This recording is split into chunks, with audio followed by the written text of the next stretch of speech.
What do you do in the other situation when you have been the problem? You've been the one the mob has come after. What do you do when the mob has come to kill you? How do you respond? The beast tried to save his household. He did the natural thing, defend himself. Actually, he didn't even do that. Kind of went up in a tower and cowered because he was so heartbroken over Belle. He didn't really defend himself till she shows up. Then he had something to live for. Let me teach you something about defending yourself spiritually when you've been in a mob. Not physically, but spiritually, okay? I always taught my kids, someone gangs up on you, you go right ahead and swing, honey. But spiritually, Jesus teaches us something different. Don't defend yourself. You know why? Because I'm your defense. You know why he's our defense? Because he already faced the mob. That's why. You want to know someone who faced the mob bigger than any mob you could face? It's him. He faced a church mob. He faced all those religious leaders of his day. He knows, honey. He faced family mobs. When they showed up and said, you're supposed to be over here. And he said, I'm about my father's business. He faced his siblings and his mama. He did. He faced all the kind of mobs we're going to face. He faced his peers. He faced his peers. Judas was a peer. He had to face betrayal from a peer. Your best friend has talked bad about you and hurt you and they're not your friend anymore and all this stuff's happened. Jesus knows what it feels like. He worked with this man for 3 years. This man was his treasury. He took care of the treasury and he stole from it too. The word tells us that. And he was jealous. He had his reasons. Oh yeah.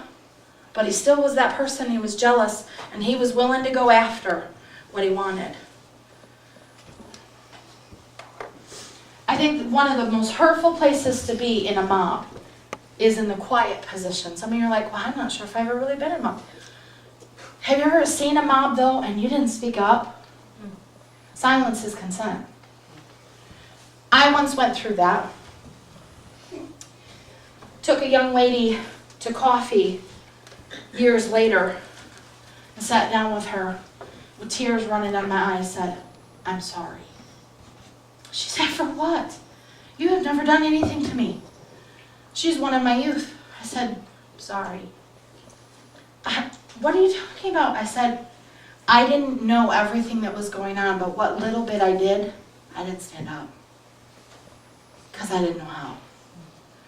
I'm not making excuses. I didn't know who I was, but I ain't making excuses. For my lack of anything was wrong.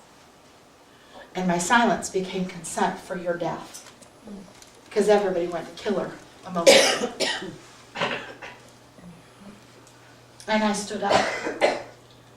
My daughter told me years ago about a teacher that was being bullied by the kids because they didn't like her.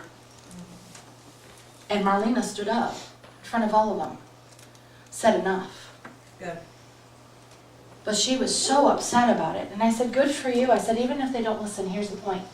You didn't become part of it with your silence. When do we say something, you guys?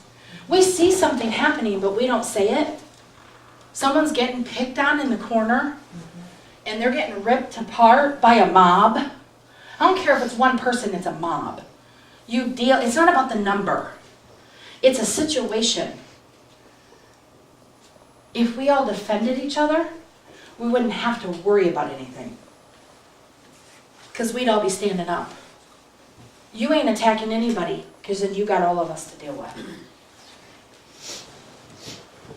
Our silence can't be there anymore. So what do you do when you